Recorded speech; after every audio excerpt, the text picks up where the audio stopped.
Welcome back. If you've just joined us, we're in Tswane today for the latest in the series of New Age Business Briefings brought to you by the SABC and today sponsored by ESCOM. And African cities and sustainability is in sharp focus here today. And we've got a few mayors that have joined us who've been sharing their thoughts and ideas and challenges and perhaps helping us with a conversation, particularly when we start thinking about sustainability in the African context. Joining me now is the mayor of Juba, which is the latest capital city, the newest capital city in the world, the newest nation, South Sudan. Mayor Wanikanya Kaya, and I guess much like South Africa in 1994, what comes with freedom and a new democracy is high expectations. And people want things to change and happen very, very quickly. Tell us about the journey that you've been facing since Juba became a new capital city in the world and what your citizens are expecting from you. Excellent, thank you very much, the presenter. First of all, I would like to give my sincerely appreciation and thanks to the mayor of Tswane of initiating such kind of forum that brought all the city mayors of the continent to share ideas and then see how this continent can progress. Given the fact that, as you put right, that South Sudan is the young nation in the continent as well as in the world. Given the history of South Sudan attained independence in 2011 after the 50 years of war.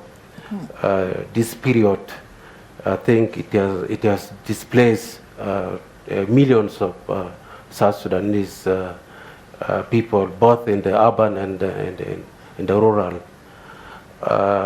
When we attained independence in 2011, of course, in 2013, of course, we also disagree politically, and it created a conflict that ended last August. So if you see, this length of period is a period of wars. When the people are coming back as a country to build a new city, it has a lot of challenges that we are facing at the moment. First of all, the current city that we are in, it was a district by then. It was planned for a district with a little population.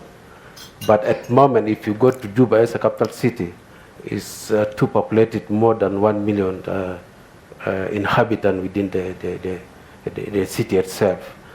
Now, it is written in your mind that, first of all, you need to revisit the plan of the city itself before thinking of services delivery that is supposed to be given to the people, like infrastructure that is completely nothing, roads, you talk about the water supply to the citizens, education, of course.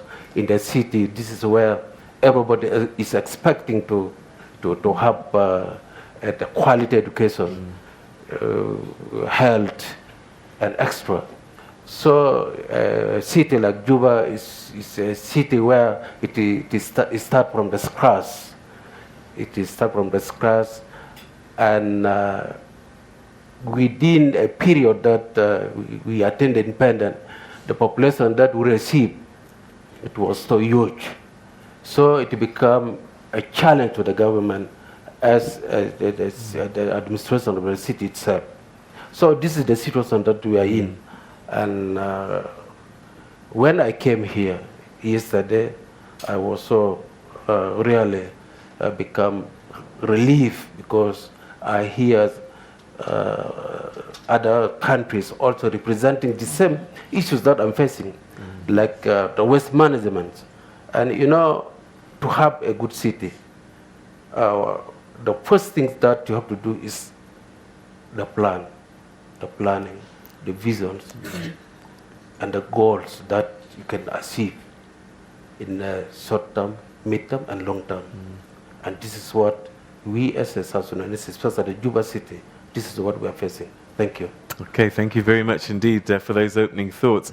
Now, Kobe, you sit in a unique position because, whilst these mayors are focused on the challenges that they're facing on a daily basis in their locales, you have a global picture of the progress that's being made, the challenges that they're facing across the continent. And a lot of the themes are similar, but I guess the scale is different.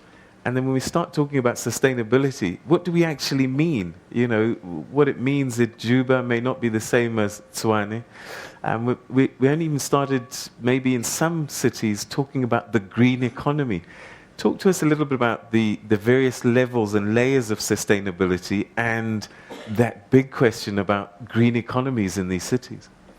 Yeah, I think these are big questions indeed. And it's fantastic that African mayors from capital cities are gathered here to actually address that.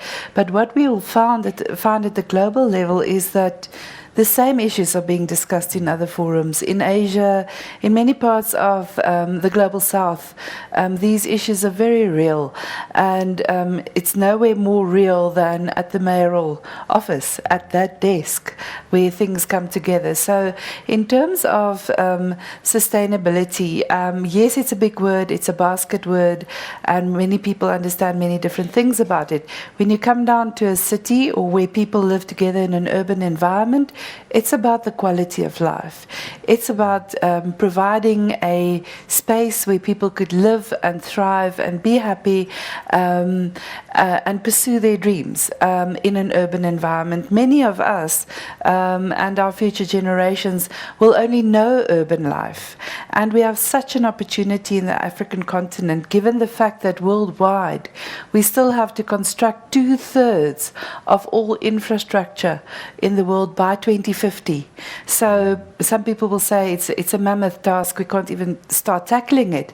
But others could look at it, and especially mayors could look at it and say, what an opportunity to not make the same mistakes, to learn from a new paradigm, build the city that is going to enable your people to live, work, play, and thrive in that new space. So sustainability is about addressing those issues, and it doesn't matter whether you enter it from a water perspective or from an urban planning or design perspective or from an energy and climate change perspective.